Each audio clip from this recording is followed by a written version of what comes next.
May now be live.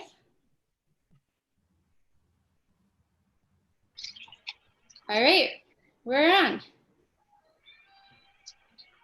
Thank you so much to everyone who has come out to the Catalytic Festival. It's been a phenomenal weekend. I'm very excited to have this discussion today with Luke Stewart, Nate Cross of Astral Spirits, Terrie X of the X, and Joe Morris around DIY and fundraising.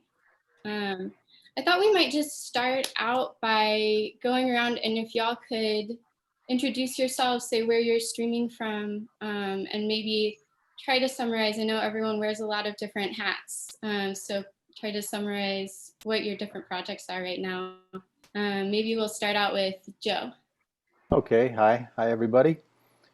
I'm in the woods in Guilford, Connecticut, where we're expecting a thunderstorm any minute, so you might hear that. Let's see, I've been working really as a do-it-yourselfer since 1975, and right now I work as a guitarist, performing and making records. I have 2 labels that I've run, including one that I started in 1983, that's Reedy, and another one that's more of a band camp with some releases called Glacial Erratic that I started about 5 years ago. So I've been making records of my own as well as records for a lot of other labels for a long time. And I started doing organizing gigs in 1976 in Boston. And I've sort of done that until the pandemic hit. I was in the last, what I was planning to have as the last season of a series of concerts I did in New Haven near here called Multiplex, which usually had 3 or 4 different groups on it. And I decided that at the end of it, that was going to be the last one of those I did in life. I'll still organize things for myself, but I won't organize them for other people. It's time to move on. And they got canceled because of the last couple got canceled. So that's sort of where I am with that. I also teach at New England Conservatory in Boston. I've been doing that for 20 years, and I teach essentially, I call it free music from top to bottom. I wrote a book a few years ago, about 8 years ago, that I self-published called Perpetual Frontier, The Properties of Free Music, which is a kind of a meta properties breakdown of being a do-it-yourself improvising artist.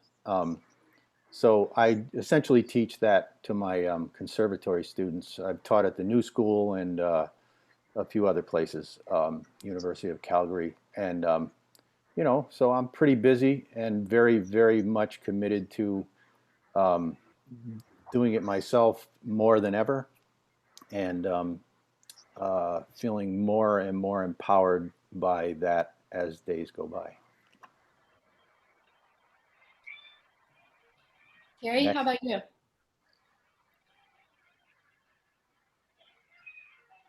Oh, Terrie, can you hear me? Me? Yeah, you're up. Oh, sorry. I'm Terrie. I play guitar in the X. This year we exist 41 years, but of course we can't do very much this year. We were 7 gigs away from 2,000, so that's quite funny. I'm running a record label also, X Records, and also Terrie Records with a lot of Ethiopian recordings, and of course it's do it yourself because you do it yourself. So that's very simple and doesn't have any disadvantages for us at all. So, and from the very beginning, when I started playing music in '79, I thought I'm never going to be rich, so I have to learn to do everything myself, which I did. So I'm restoring a house, I can repair a car, and anyway, those kind of things. So that's amazing. And running a record label with the African studies is very, very interesting. It's just from music we like very much, and just people we meet by coincidence almost. And thus far we have been incredibly lucky, and also done a lot of projects in Ethiopia, like 7 projects and 2 tours, and it's too much to all mention now. But I want to ask you more about the logistics behind that in a little bit. Okay. Yeah. Nate, how about you? Oh, go ahead. No. I'm talking from our house in Wormer in the north of Holland, tiny village. That's all. Awesome. Okay, I guess I'll go. Nate Cross, I run the Astral Spirits label. I am based and live in Austin, Texas. And yeah, I've been doing the label since 2014, so not very long. But you know, it's gone really well, starting from just doing cassettes, and it's just gotten bigger and bigger. And I don't know, I've played in bands for a long time to varying degrees of success, mostly not that great, which is fine. And yeah, what else? I work in festival production for my day job, and also run a daycare for my kids during the pandemic as my other day job. Pretty good. Not terrible. Yeah. Luke, how about you? Hi. Thanks for having me on this discussion. And as far as this festival, very much appreciative of it. My experience with DIY or whatever is tied to really just my journey as a musician, my journey in my interest in music that led us to being a musician. Yeah. So just being a part of different music communities that have been sort of defined by this practice of DIY, and also this, buzz term of DIY that sort of goes along with the territory, is from my perspective. So early on, was part of some bands that had a practice space that then started doing shows out of that practice space, and then found the opportunity to actually co-found an organization and start a series also out of that space, sort of within that DIY culture in the music context as it was at that time in Washington, D.C. specifically. And went on to work in and be responsible for other spaces in that same sort of classic DIY aesthetic, as it was known at that time, again, which is the warehouse, the place where a bunch of artists and musicians congregate. And I was the person that had to be responsible for the bills. So that was part of my responsibility there. And then just really, again, in the journey of being a musician, you discover many ways of what DIY, doing it yourself, entails. So, and also, again, that DIY cultural aesthetic that that morphs in a very organic way into what we see today, what we're experiencing right now in this festival. Mm-hmm. Obviously, there are a lot of different levels of what DIY is, and there's been a lot of discussion in recent years of just pulling apart that phrase, "do it yourself." There's been "do it together." Other sort of rebrandings of that concept and that term, to a point where now we're obviously in a very interesting cultural place due to COVID, but even sort of the lead up to this time, it's a very interesting place we find across the board in so-called DIY culture in regards to the music, especially. Mm-hmm. So, yeah. I wonder, just going off of that a little bit, there's clearly a lot of collaboration and crossover between different efforts within this ecosystem. And Luke, in particular, there's one quote that I sort of pulled out from an interview that you did with Sam Clapp recently, that was about the process of working artistically across different sectors. But I wonder if some of it could be applied to this process of organizing as well, where you kind of pose this series of questions. Is the goal to create independently, and in that independence come together as a cohesive sound? Or is the concept that we're each working together and feeding off of each other and creating a focused sound? Or is it somewhere in between, and is it a combination? So I wonder if y'all could talk a little bit about the ways that independence and codependence sort of work within this DIY scene, and the ways that that affects, you know, how you end up funding your projects, or sourcing streams of income for your project. I'll go first again. Mm-hmm. Mostly the way I've funded things is out of my pocket, and maybe rounding money up from the door, and also the collective sort of volunteer effort of the people who wanted to play. Sort of tapping into what Luke was saying about the moment and the history and things like that. Back in the 70s, when I started doing this, it seemed there was a big movement among very established musicians that I admired a lot to have more independence so that they could have more control over what they did. And embedded in that was really a kind of subversive action to make music that mattered to people, rather than to just make music that sold records for companies and people didn't get paid anyway. So they've always been completely intertwined. The idea of doing it yourself and building community and interacting with similar communities has been as much about the music as playing the music. And I think one of the things I've learned over the years is that is really the roots of all this. You know, in plain English, African Americans had no opportunity when this began to engage with more formal institutional or business structures. And so the whole thing is improvised. The whole culture of oppressed people is improvised.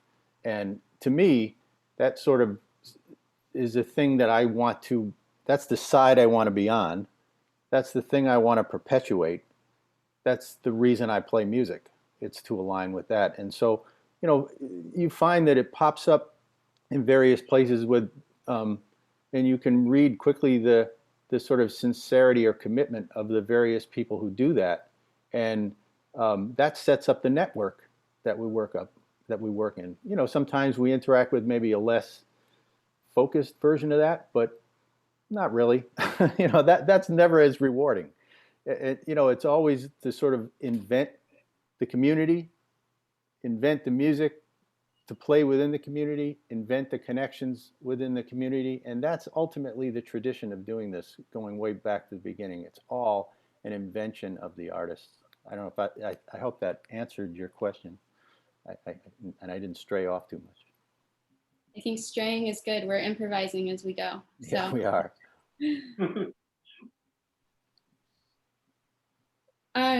Terrie, you know, you've worked across your, with the X's label, then there's also a lot of sort of, would you call them sub-labels, or you know, there's a lot of different shops across that space with Terp and Unsounds and Make'em, and how did those efforts sort of work together to sustain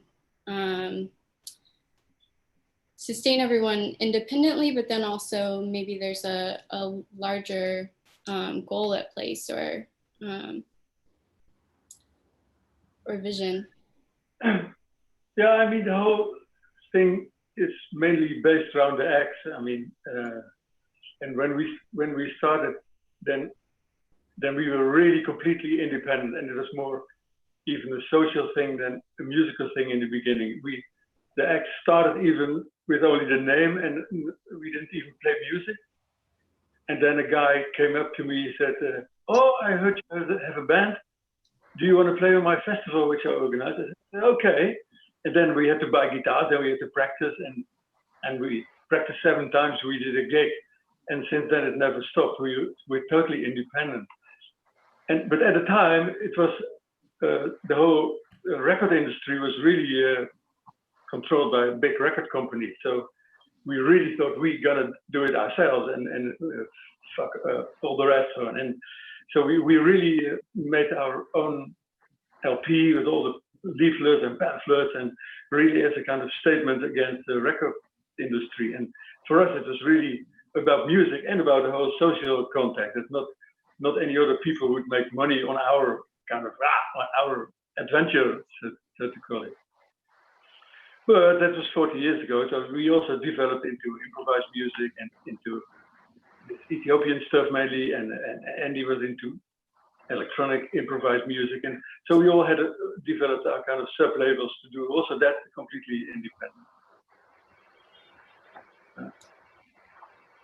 Is there? I wonder if there's a lot of conversation around, you know, DIY as a means of regaining control and having freedom over the project. I do wonder in what ways funding sort of may present challenges or shape the way that projects are able to happen.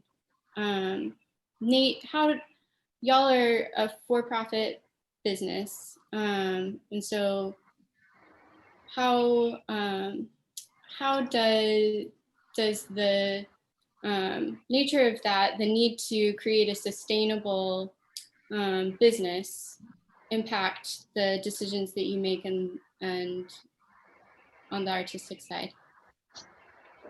I think this is something that I've definitely worked on over the last 5 or 6 years, where yes, I'm a business, but honestly, I am, like we were talking about in the DIY sense, like I'm very dependent upon the artist. Like I don't have a label without the people whose music I put out. So it's in my interest to work towards them. Like the thing I try to think of now more is that I don't run a label. I don't make these decisions. I'm an admin.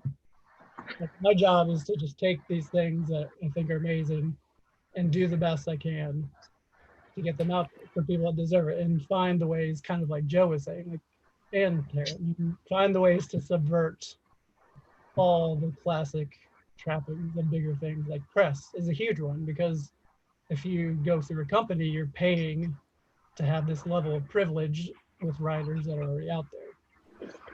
And I think there are a lot of things like that it's the same as everything. Like the system of large record labels is obviously broken if you look at Spotify and streaming and all that mess.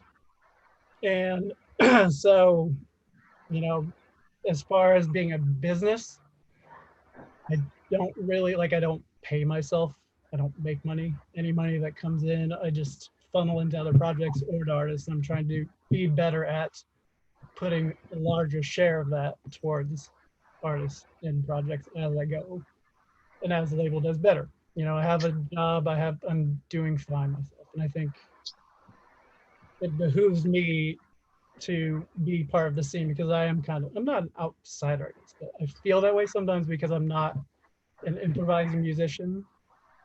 I just always loved it, and like, you know, the thing that drove me to want to do this is seeing The Thing play in Austin and being like, this is more punk rock than any actual punk rock music. Like, why don't other people, like your non-traditional jazz listeners, like, why don't they listen to it?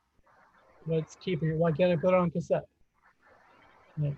So, yeah, I don't know if that kind of answers it. Can I just jump in? I might speak for everybody here. I think we're all for-profit artists. We're all for-profit business people. You know, we're trying to make a living and trying to keep our integrity while we do it. And, you know, like a lot of people with complex skill sets, you know, like Terry said, he could build a house. I learned to build a house because I wanted to be a musician. I worked as a carpenter. I was a piano mover and a bartender and a cab driver. And I'm a conservatory teacher because I want to play improvised music on the guitar and bass. And I think, and I tell my students, this is like the family business.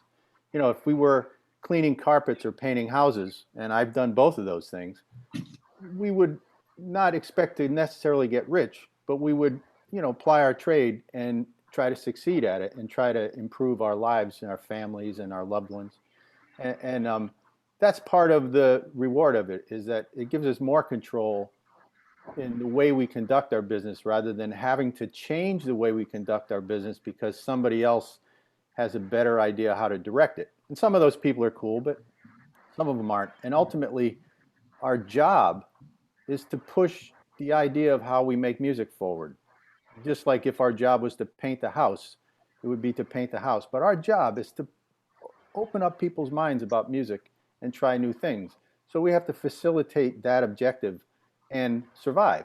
Because if we don't survive, we can't do it. Even if we drive a cab or we have a, you know, university professorship job to help us do it, you know, that's cool. We fund it somehow, but we're here to succeed, right? Does everybody agree with that? You guys all agree, right? Yeah. Yeah, I agree. Of course. And I think I like the things that that both of you touched on, Nate and Joe, in terms of seeing what it is that you're seeing a need, and you're, as well as following a passion in the case of being a musician and doing this work, and this work specifically being organizing not just your own projects, but organizing, you know, the projects of a community, the projects that can again help move the culture, the scene, the music forward in a healthily, you know, diverse manner. Also, to have different voices of that can debate each other, really. That can have the aesthetic debate also, which is where I think with Astral Spirits has made a stance in that aesthetic debate, and also in some of the work that I've done in regards to being a co-founder of Capital Bob, finding myself in a situation where, the DIY culture of that time and really leading up to this time being defined in this very specific way, something that had lost that so-called original, or perhaps had certain histories, certain aspects of DIY culture had effectively been erased for a myriad of reasons. So, like Nate, I found a need to reintroduce that music, that lineage, that legacy, that living community, to reintroduce that into the greater conversation of what DIY underground music is. And ultimately that is the audience, the relevant audience of the time, the youth culture, reconnecting the music to an ecosystem that has a little bit longer of a shelf life. to speak in sort of industry terms, but to tap into the defining, the people who define culture, who help to define popular culture, and helping to, yes, even reintroducing this music, hopefully into the context where it is being discussed and at least exposed in a wider sense for everybody. Luke, could you talk a little bit more about some of the legacies you've looked to in your process of DIY organizing and kind of being in this scene for over a decade? Mm-hmm. Well, obviously, again, going back to it all being connected to my journey as a musician. So as I'm researching the AACM and Forest Tap Scout and various other movements around the country and around the world, I perhaps I chose to be inspired by those particular movements that I saw as as being, I guess, more DIY than because this was the conversation at the time, DIY everything, but the true historical DIY was missing. The true whatever, because again, it's all DIY is really just an ecosystem. It's all just a like Joe was describing. It's small business.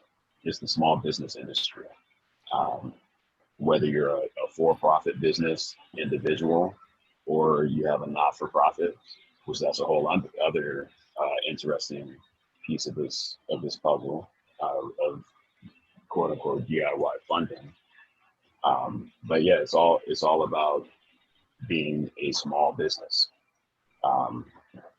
That's all DIY technically is. But I think the implication for us as musicians and as creators is that we're again trying to put forth a certain philosophy, put forth a worldview,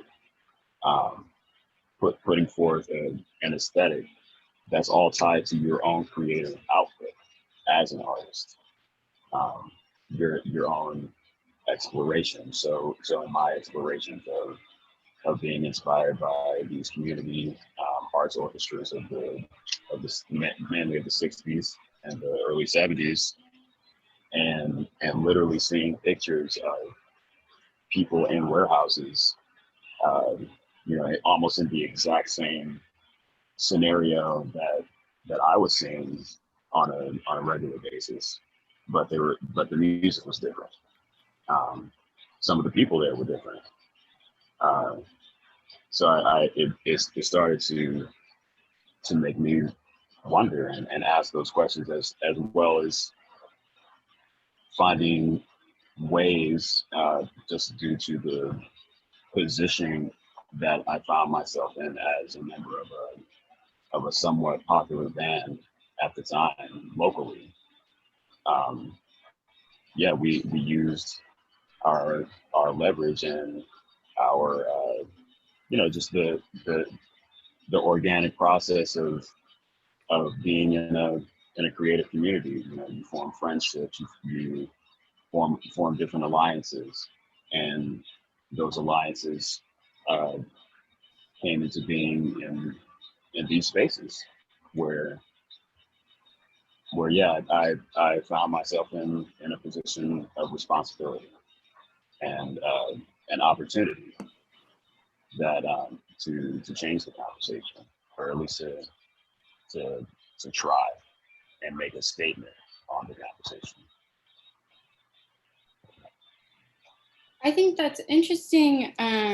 What you say about the thinking the warehouses are the same, but it's the art that's sort of changing over time. And so thinking about the ways that these DIY structures are maybe replicating over time or acting within a continuum. I wonder if y'all think it is this model of DIY. Does the model evolve very much over time, or is that sort of space that stays similar in its ethos that supports maybe different initiatives and different types of art over time? I think it's consistent. You know, there have been musicians who built a community. They needed a platform to play on, and you know, we all know that Chicago was a really important place for Louis Armstrong, who played in speakeasies that were run by Al Capone, you know, the biggest gangster in the world. And you know, Al Capone let people go and hear that music. Those were pretty open-minded people. They wanted to drink during Prohibition, and they got to listen to the creation of the invention of new music in an invented performance venue. So that platform for them, Al Capone's DIY. he's DIY as hell, right? That idea of creating the platform, you know, it carries on to every version of this, and it's never been one. You know, people think it's in New York. That's where people land, but it's Kansas City, it's Chicago, it's Amsterdam. When I was in my late teens, early 20s, Amsterdam was one of the places that I emulated as a community. So when I first went to Amsterdam, I went back to Boston, which was a desolate wasteland for this, determined to make Boston more like Amsterdam, thinking that if Amsterdam could do it that far away from New York, we could do it in Boston. In fact, we really couldn't, but we gave it a shot. And so that the community builds based on the music and the determination to present the music in real time. The platform builds wherever you can do it, in a loft, you know, in a bar, in a church, in an art gallery, in a space that somebody, you know, gives you. And then, you know, we have people get invented, drawn to it, to make records, to write books, to make posters, to conduct festivals. You know, it's the whole thing is like an improvised configuration that keeps repeating itself over and over again. And I think it's really, I believe that's super structured, like really formal as an art form, that I call it free music, not because we're just doing whatever we want when we play, but because we're free to configure the entire thing on our own terms. And that, by doing that, that brings people who might be interested, like Nate, in making records, or someone who wants to do a festival. That brings them to it. They identify with it, and they come in, and they're invented in it as well. And you know, the next one comes up. Sometimes there's many of them going on at once. So I think it is like almost a formal aspect of this thing that seems so completely informal. Like so many things about this, the complexity of it makes it seem informal and impromptu and disorganized and chaotic. But it's the control of that chaos that is what I think really engages us all. It makes us want to do it. The sense that if we band together and we put some effort in, we can get a reward from it that you can't get any other way. And in fact, in looking at that, that's where the history of it all comes from. You know, we don't listen to commercial music so much from 1944. We listen to bebop, which was done in little clubs around New York City in a very invented, bohemian, integrated little society that didn't exist before the music was made. You know, so history changed, culture changed because some musicians found a place to play. And anyway, I could go on and on, so I'll stop. Yeah, can I ask you if there's a can I ask you more about that, the things going over and over and over again? Like, isn't it perhaps time for free music to break some cycles and move forward in a different way? You mean by getting a little bit more support? Is that I don't know. You mean it? I don't know. That's an open question. I'll answer it quickly. I worry about it, and I'm kind of on record in that book that I wrote, being worried about it. That the money that's there. You know, you asked, Olivia, what about the support and the money? The money that's there doesn't support this. It's too immediate. it's too hard for people. I mean, I've never gotten a big grant doing this. I got a couple of little grants to pay people meet the composer. I don't have any reputation among people who get that money, even though I have 40 years of doing stuff, including organizing things and presenting concerts and paying a lot of people to do things. And I like it that way, because I feel like as soon as I start to engage with a more formal kind of support, I'm going to have to operate differently. And I'm too stubborn to do that. I have too many reasons to want my freedom. And I've worked too hard doing whatever kind of job I can do and making sacrifices in my family and everything to do it the way I do, to change so that I can get the support of somebody who expects me to change. If they said, hey, Joe, here's a bunch of money, do whatever you want, I think that would be wonderful. And it's happened a little bit for concert series and, of course, for records I've made for labels and stuff like that. And festivals, those kinds of things have been great. But a bigger, stronger, more institutionally grounded thing, I'm apprehensive about it. I've seen it happen, and I haven't seen it be very successful. So I'm kind of against it, Luke. But that doesn't mean you should be against it. Yeah. I think, you bring a certain kind of energy to this and a really,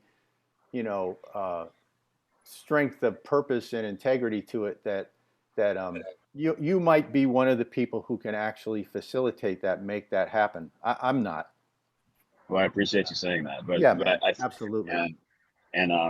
But I think that one of the things is that we have to, like you said, I think what I was specifically thinking about when you were talking about the cyclical nature of it is some of the archival videos, on YouTube or whatever, where I see it's almost like you see some of these shows and you hear the music even, and I'm specifically thinking, I'll give you a very specific example, the section of the Derek Bailey video series where he's talking about Zorn, okay, and it's the classic the TV show. That was the TV series, the TV series, correct? Yeah. And he's doing his game call stuff, and it's in like I think it's in a storefront, something like that, playing this music, and that was, and there's a few people in the audience, et cetera, and it's almost like I've been to that show in particular. Yeah.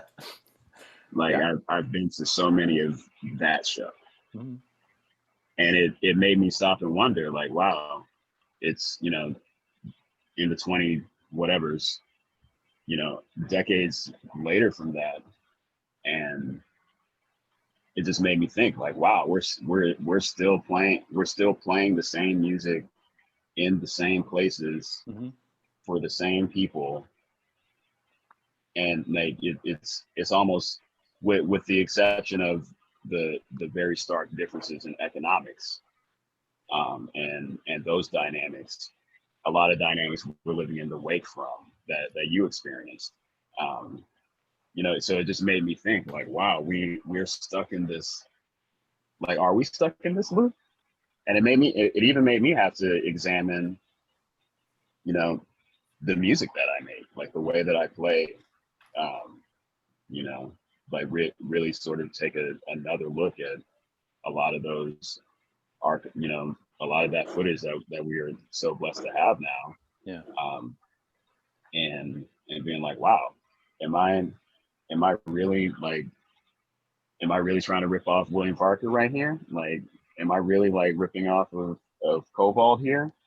Like it's one of those things where it's like, wow, how can I approach how can I be inspired by these movements and this music that happen, but then just move not just the practice and the presentation of the music forward, which that's very important, but how does the music itself move forward?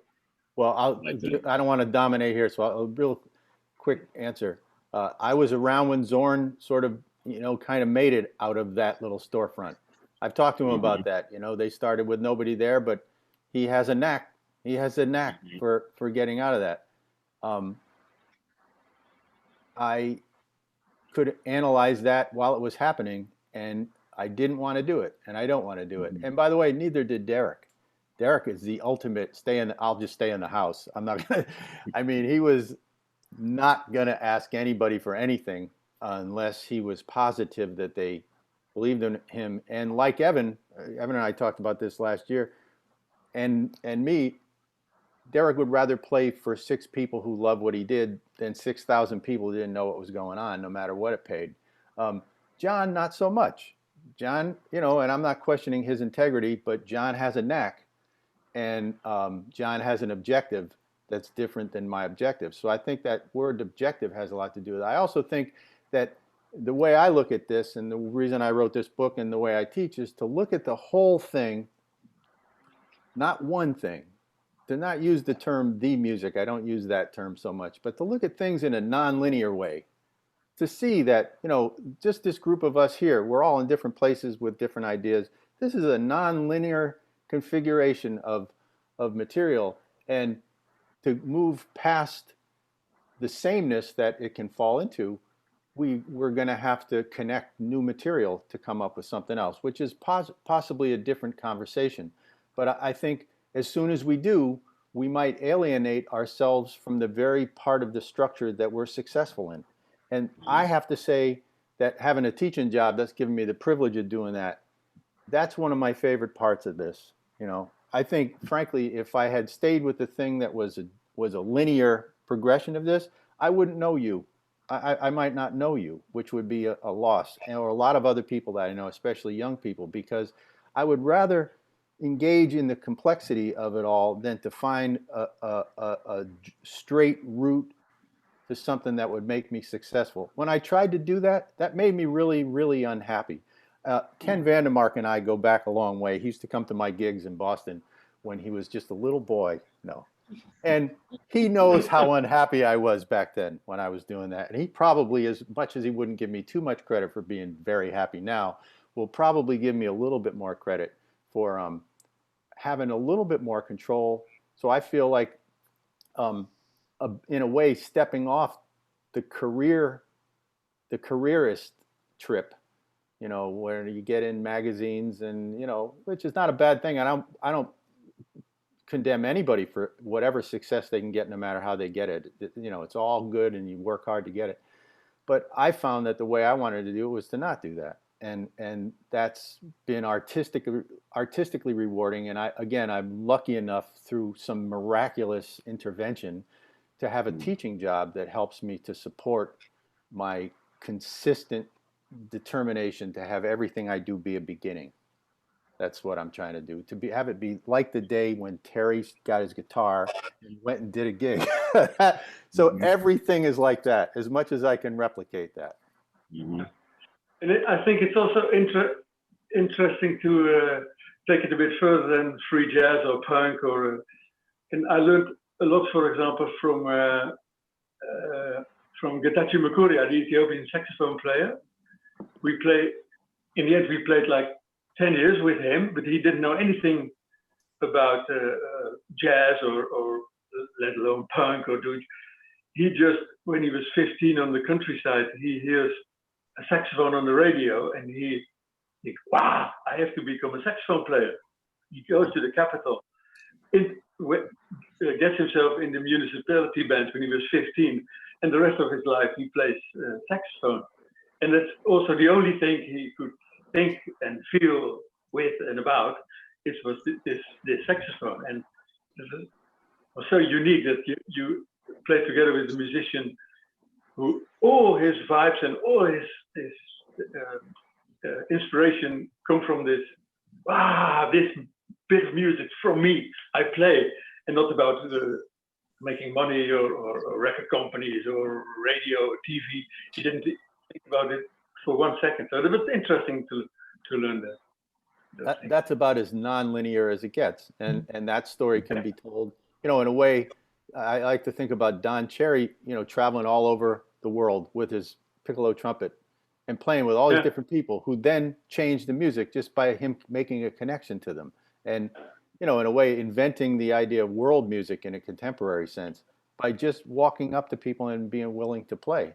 That's really a more accurate configuration than the way a lot of the business or institutions address this. They think it has to fit into some lineage when there never really was. The lineage is a false reality. The reality is that it's global in a lot of and you realize different scales. music became commercial on this side of the planet, and in a lot of African countries, music has nothing to do with money, or it's about expression and local and this band Konono #1, who came to Europe for the first time. Like, they only thought about playing. In 3 seconds, they were in trance and playing, and they didn't think at all about career or record companies, all this shit. Yeah. It was very interesting. And that said, Luke, I hope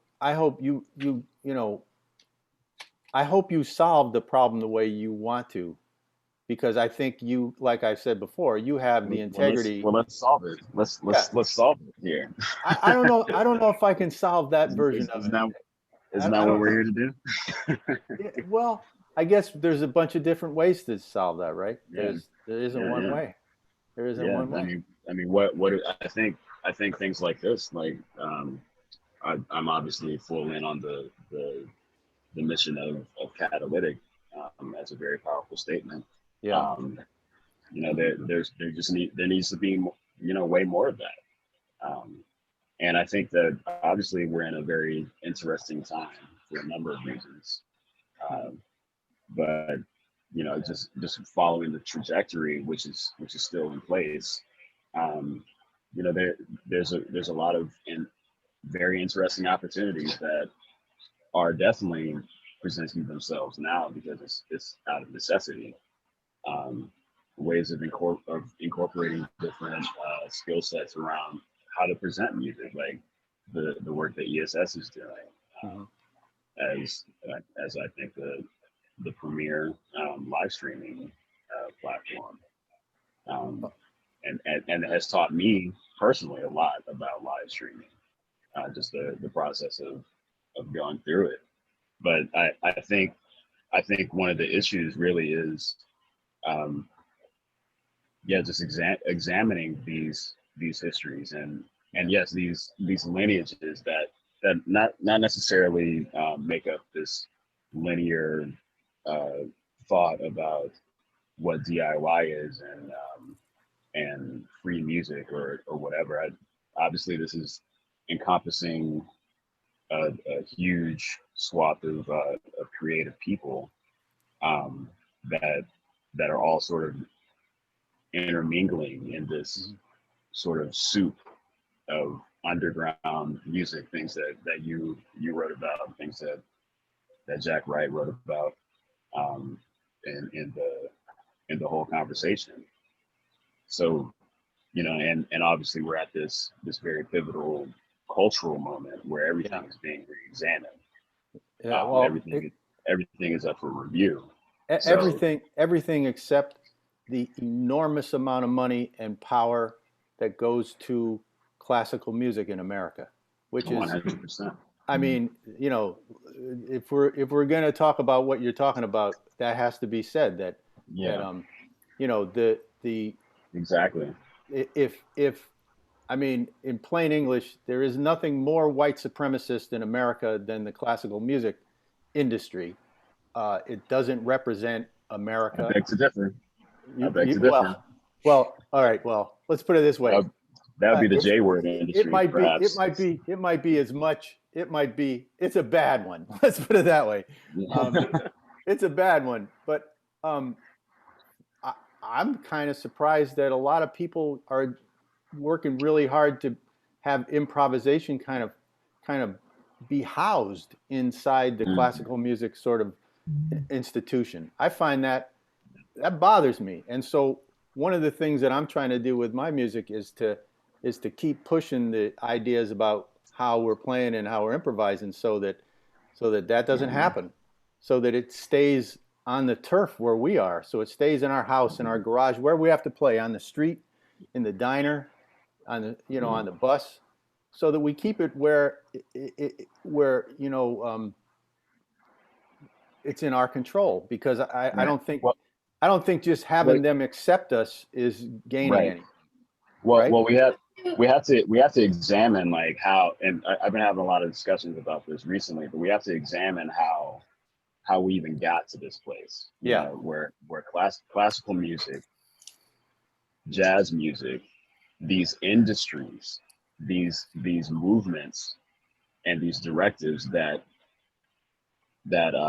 ushered in and developed alongside the um, the formation of the recorded music, the entertainment industry in America. And we have to look at New York City. We have to look at those dynamics. We have to look at the dynamics of Chicago. Mm-hmm. We have to look at the dynamics of Los Angeles in regards to white supremacy. We have to think about why orchestral music automatically became this term classical music. Yeah.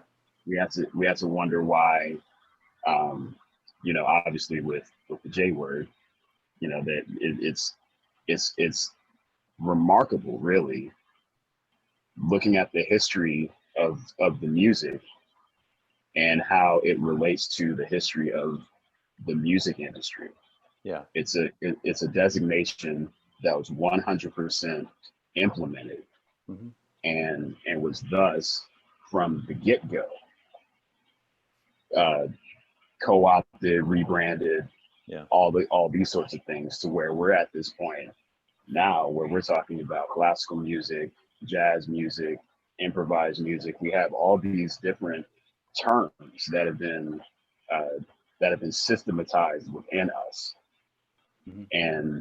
And it's like we have to, once we understand that, I feel that we can start to think of ideas of how to fight against this nonprofit industrial complex that has been introduced into this ecosystem.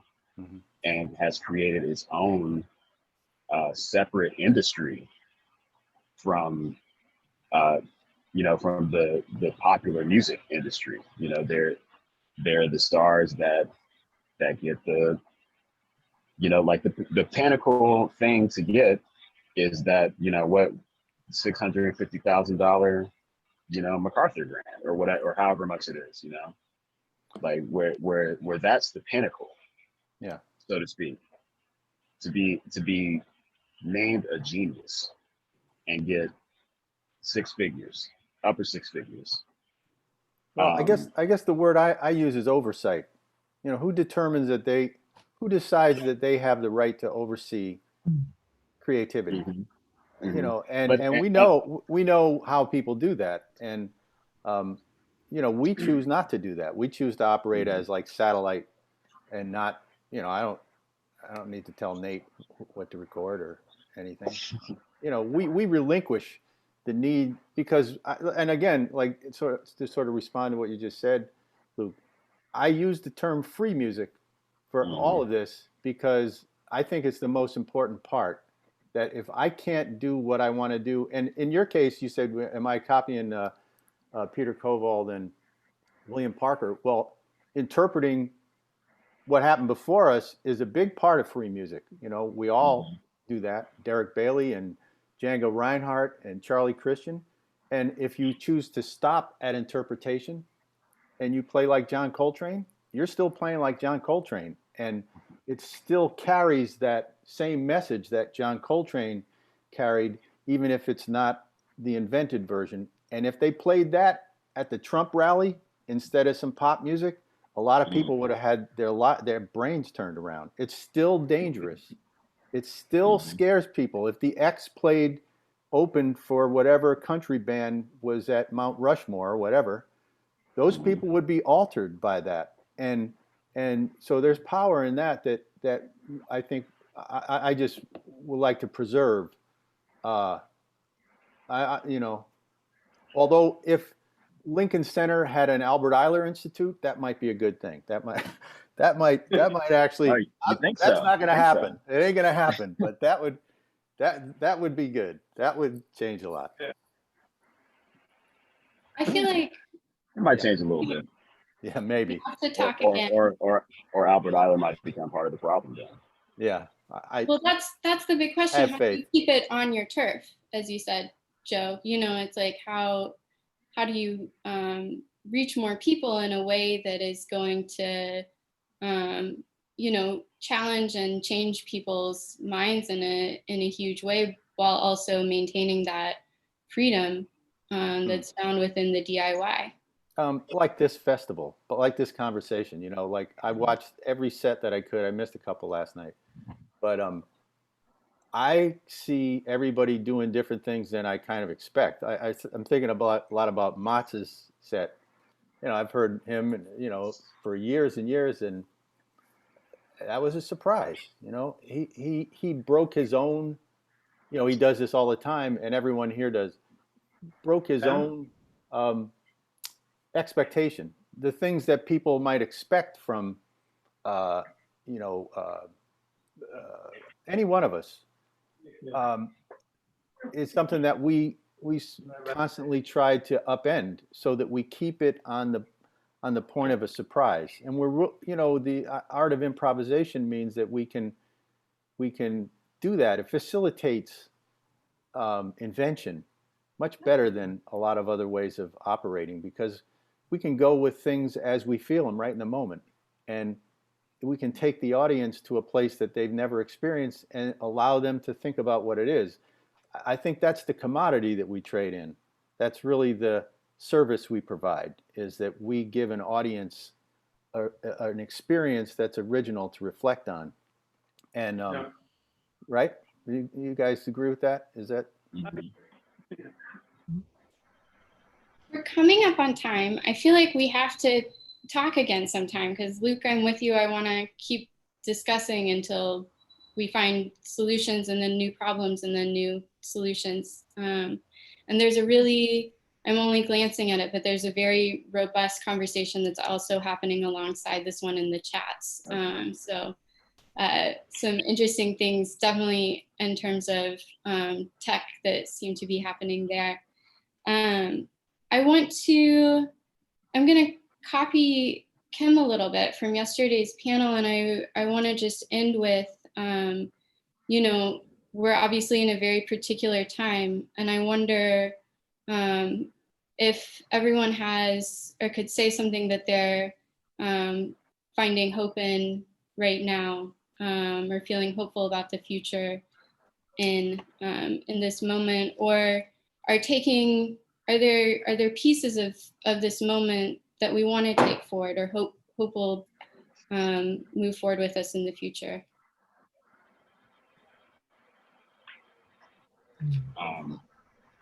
I think that, again, it's a very special time of reckoning and re-examination, one that I've never seen in terms of the popular cult conversation in society. And I think that we can use this up as a great opportunity to have some hard discussions with love and with respect, and inspire each other, all of us, to inspire each other to keep it going, to move forward, and to hopefully just be better in general. Yeah, I agree. I'm very optimistic about the coming time. We'll make something. Yeah, I think on my end, things that I look forward to or that give me a lot of hope is, right now more than ever, I'm getting inundated with demos and recordings from so many amazing people, like more than I could ever hope to put out. And it's a great problem to have, and it makes me really hopeful. And the thing I love about it is it's, you know, it's not the big name people that I know are going to sell a ton of records. Like, that's not what I want to move forward with. Like, for instance, my man Luke right here, we got a big project coming out in the fall that I'm very excited about. even though it's making me feel a little self-conscious about my G word. It's fair. Yeah, I think I see a lot of hope in the future, and I think right now is a good time to really take stock of what we're doing, find the faults, and no one here is perfect, and we can always improve on how we're doing things. I've been really impressed with the fact that as soon as the world shut down, everybody I know in music tried to find a way to keep it going. That's improvising. That's setting up a community. That's setting up a platform. This is the loft. This is Al Capone's speakeasy.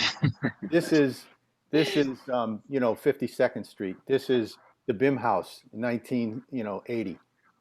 This is it right here. And we're here, and this is what we have.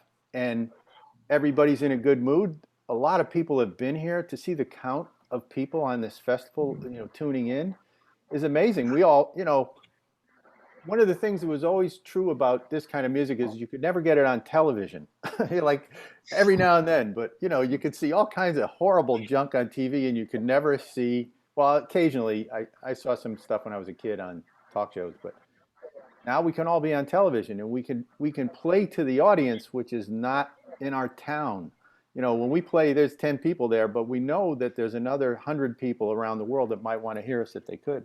So the fact that we all jumped on this, I did it for teaching, I did it to make records, I made records by trading files with people, and this is the third time I'll perform, 2 on a festival and another one through ESS, the solo night that we did, which was amazing. So we did it. We're positive. And that's the only way to proceed, is to stay positive, because we're some of the people who are intrepid, and we emulate some of the most intrepid people in the history of mankind. And that's our source of inspiration. And, we are obligated to carry that on, I think. Thank you. Thank you all for this awesome conversation. There's so much left to talk about. I feel like Did Terrie say something? Do what? Did Terrie say his last? Yeah, I thought he did. But he has something else to say. Okay, sorry. You have something else, Terrie? No.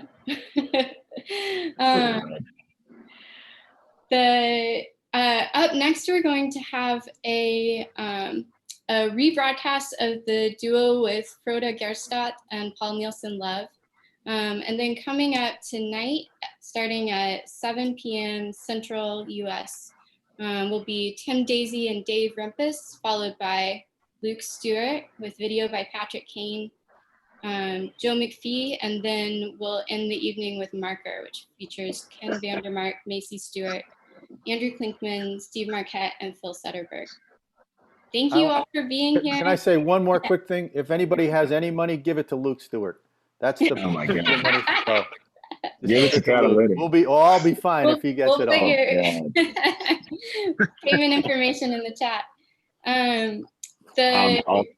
I'm doing this, so unfortunately, Pat's visuals will not be happening. Okay. Great. But it'll still be great. Gonna be awesome. Who needs visuals? Awesome. Thank you, Ed. Thank you. Thank you so much. Love, y'all. Thanks, everybody.